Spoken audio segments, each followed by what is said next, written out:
Oh boy. Another video. I'm in my car again, waiting for my son, who behind me takes karate, or rather Krav Maga.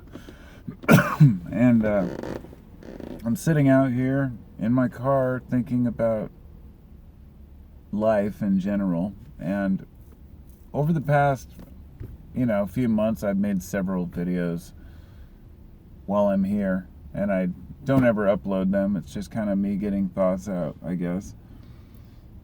But maybe I'll upload this one. We'll see. I was thinking about just, do you ever just step back in awe at the fact that all of these people can coherently intermingle, go shopping, drive on the highways? The fact that all these humans, millions of people around us, just play the game. And by the game, there are many different games. Depending on which country you live in, you may have a totally different game. Depending on whether you live on a tropical island by yourself or whether you are a stock trader, they're different, of course. But generally, the basic game, what they would call,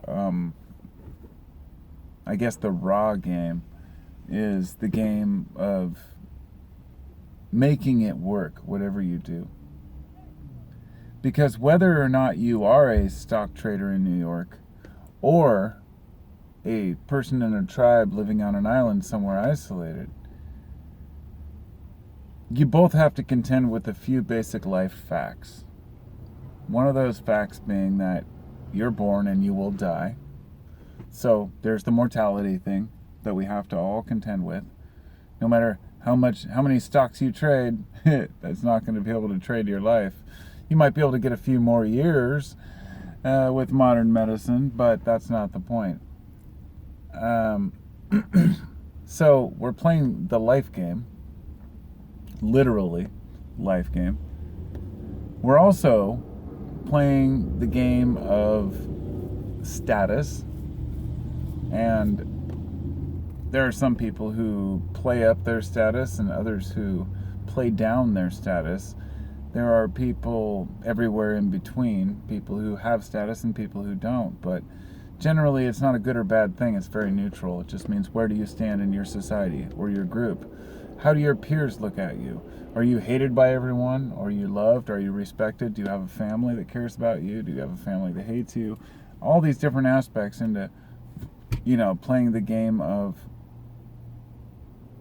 cooperation with people in order to build relationships. And that's a game all in itself. Now, both the life game and the relationship game, friend game, family game, those both stand separate from the work game. Now, the work in the past, the work game was working in the fields. For example, if you went out and you failed on a hunt, you might hate yourself for it, but you were at the mercy of the elements. So today, work is different. People go to work and they do specific things for other people, and that complicates work. So there are people who really enjoy working for someone else, for example, because it does simplify things in a way. And then there are people who absolutely hate working for other people, like myself. Not hate it, I guess. I've worked for a lot of carpenters that I actually enjoyed it, as long as I had a reasonable boss. But that's the thing. They're all playing their own game. And some people play a really fucked up game. I don't know how else to put it.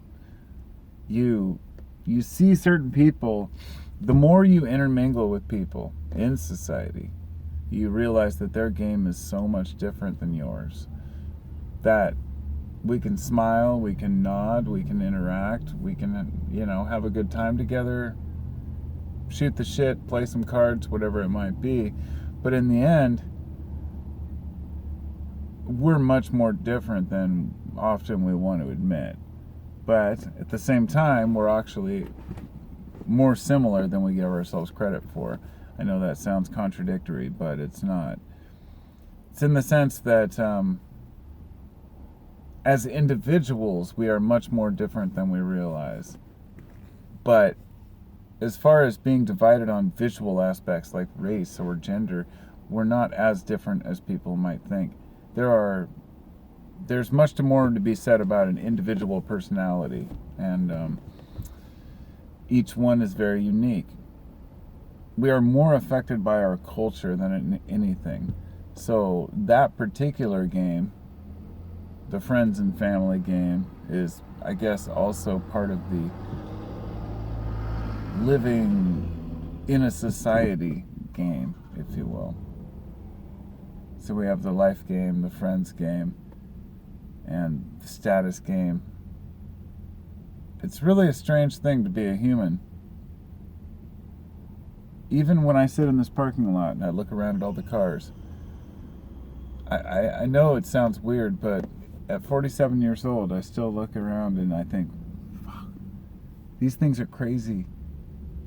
These cars are amazing. Like, people created and built these things just like 100 years ago, 100 years ago, not a lot of people had them, and then all of a sudden, boom, everyone has one. And these things will get you around by burning gasoline, this fuel we found on the ground that we were able to refine out of oil. All these things we take for granted now, that we complain about, we bitch and moan about the problems that we have with pollution, and all this is an issue, and I totally agree that burning fossil fuels is bad, and that we need to kind of change the way that we do things. But that's all that is beside the point. That, holy shit, this technology is pretty damn amazing still, even though we call it ancient, burning oil, fossil fuels, and how far that got us into even more modern technology, solar cells, windmills, and nuclear power itself, which has been around for 100 years. It's just nuts to me. Humans are some damn creative creatures. People amaze me. I'd love to think that I'm a smart guy, but I really, compared to the people that I've met, it's not that I'm not as smart, as that I'm smart in a different way. I've learned different things. Some of these people, though, they can grasp knowledge and retain things that there's no way any mere mortal could ever imagine. And in my opinion, I think that that's something that we should marvel at. But, and I guess we do. But at the same time, the sad thing is that we don't idolize the philosophers, and we don't idolize the intellects out there. We idolize the geniuses. And geniuses, as I was just speaking with someone earlier, the geniuses are not the same ones who are making good decisions. In fact, just the other day, I was talking with somebody about a famous person who's really rich and considered to be a genius, and I was just saying if a person doesn't have a sense of empathy or understanding about other humans, it doesn't really matter. It's, at any rate, another story altogether. I don't trust any individual, especially not people that have a lot to lose. And I guess that's just kind of my upbringing, the way I was raised. Not by my mom necessarily, or my dad, but by the experiences I've had. So, at any rate, that's all I got for today. Thanks for coming along, and I'll talk to you next time. Be well.